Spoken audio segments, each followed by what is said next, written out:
નમસ્કાર દર્શક મિત્રો, આપ જોઈ રહ્યા છો ગુજરાત પ્લસ ન્યૂઝ। વડોદરા શહેરમાં વોર્ડ નંબર 8ના વિસ્તારમાં ચંદ્રલોક સોસાયટીમાં દૂષિત પાણીને લઈને મહિલાઓ વિરોધ પ્રદર્શન કરવામાં આવ્યું હતું। વડોદરા શહેરમાં ગોરવા વિસ્તારમાં આવેલી ચંદ્રલોક સોસાયટીમાં ઘણા ટાઈમથી દૂષિત પાણીને લઈને વિરોધ પ્રદર્શન કરવામાં આવ્યું, જેમાં આમ આદમી પાર્ટીના નેતા પેન્ટર રામી અને મહિલાઓએ સાથે રાખીને વિરોધ પ્રદર્શન કરવામાં આવ્યું। સાથે જ માટલા ફોડી ચોખ્ખું પાણી આપોના નારા સાથે વિરોધ પ્રદર્શન કરવામાં આવ્યું, જેમાં મોટી સંખ્યામાં ચંદ્રલોક સોસાયટીની મહિલાઓની હાજરીમાં માટલા ફોડી વિરોધ પ્રદર્શન કરવામાં આવ્યું હતું। સાથે જ એમ કે ઉચ્ચારવામાં આવી હતી કે આગામી સમયમાં કોર્પોરેશનનું ઇલેક્શન આવી રહ્યું છે, અમે ભાજપને વોટ નહીં આપી અને અમે પીવાનું પાણી ચોખ્ખું આપવામાં નહીં આવે તો અમે વડોદરા મહાનગરપાલિકાના મેયર અને કમિશનરના ઓફિસમાં દૂષિત પાણી રેડીશું, તેવું ચંદ્રલોક સ્થાનિક સોસાયટીના રહેવાસીઓએ જણાવ્યું હતું।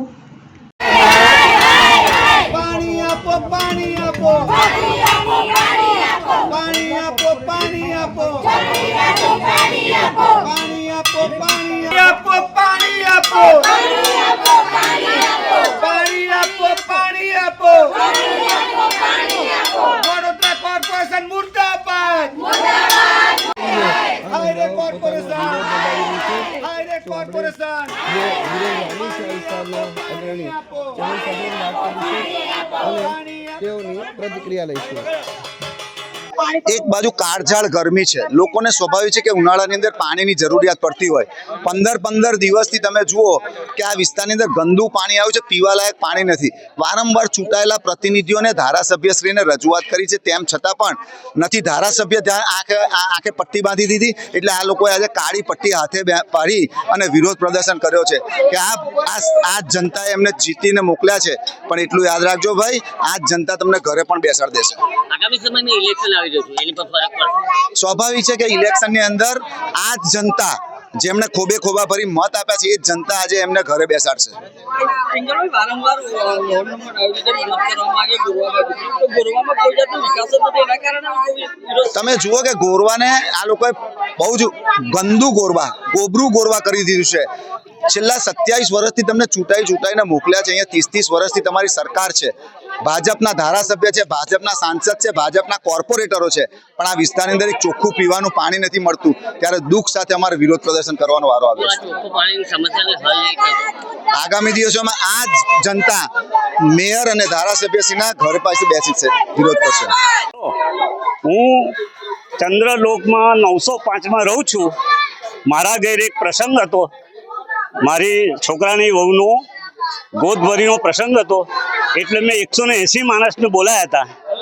એમાં મારા ઘરના જ મારા પોતાના દીકરા દીકરીઓ, 3 દીકરી 4 દીકરા, એ બધા ભેગા થઈને નાના મોટા થઈ ને લગભગ 10 જણને ઝાડા ઉલટીના કેસ થયા છે। હું પોતે પણ ઝાડા ઉલટીનો કેસ થયો, એનું પ્રૂફ તમને હું દવાખાનામાં દવા લાવેલો છે, જય શાહ, એની પણ આપું પ્રૂફ। મારી બીજી 3 છોકરા, 2 છોકરીઓ અને એક જમાઈ, એ અમદાવાદ CISF છે, તે પણ આવ્યા હતા, તે પણ બીમાર થઈ ગયા છે અને તે પણ અત્યારે દવાખાનામાં છે। મારી પોતાની એક છોકરી જાતે ડૉક્ટરનું એ છે અને અંબાલી ગામમાં નોકરી કરે છે, એ પોતે બી નર્સ છે અને ડૉક્ટરનું એ આખું દવાખાનું ચલાવે છે। એ પણ જતા જતા રસ્તામાં હેરાન થઈને પાછી આવી છે અને તે પણ છાની ગામમાં ડૉક્ટરની દવા લીધી, એનું બી પ્રૂફ આપું। એટલે મારા આખા પ્રસંગમાં બધા ઘણા માણસો બીમાર થઈ ગયા છે, એ તો મને ખબર નહીં, આ તો મારા ઘરના કુટુંબની જ મેં વાત કરું છું। ઝારાને ઉલટી થયું છે, બીજું કશું થયું નહીં। બસ દરેકને હજુ આજની તારીખે અમદાવાદમાં 3 મારા છોકરા છે, એને ઝારા ઉલટી હજુ મત્યા નથી। જે રીતના ગંદુ પાણી આવી રહ્યું છે અને ગંદુ પાણી આવી ગયું, એનું અમને એકદમ આની અસર નથી થઈ, પણ તરત બીજા દિવસથી અસર થઈ, પણ ગંદુ પાણી 10 દિવસથી આવે છે આ વિસ્તારમાં અમારા। પ્રશાસન હું કે પ્રશાસન કોઈ જોવા જ નથી આવતા, કોઈ ભારવા જ નથી આવતા। વોટ લેવા આવે કોઈ કોર્પોરેટર જોવા નહીં આવતા, કોઈ કોર્પોરેટર બી અગર ભારી ઝારના ચૂંટીને આવ્યા ભાજપ વાળા કોઈ દિવસ જોવા નહીં આવતા, અને વર્ષોથી ભાજપને અમે વોટો આપીએ છીએ અમારા, તો કોઈ જોવા નહીં આવતું। એનું શું, અમારા જો કોઈ બી, હું તો જવાબદારી હાથે કહું છું કે જો મારા કોઈ બી છોકરાને કશું થયું ને, જો એક્સપાયર થયા ને, તો હું આખો કોર્ટમાં કેસ લઈને કોર્પોરેશન કરીશ। આ જલ્દી કેવી રાણા, મારું નામ કેવી રાણા છે, હું સરકારી કર્મચારી રિટાયર્ડ માણસ છું।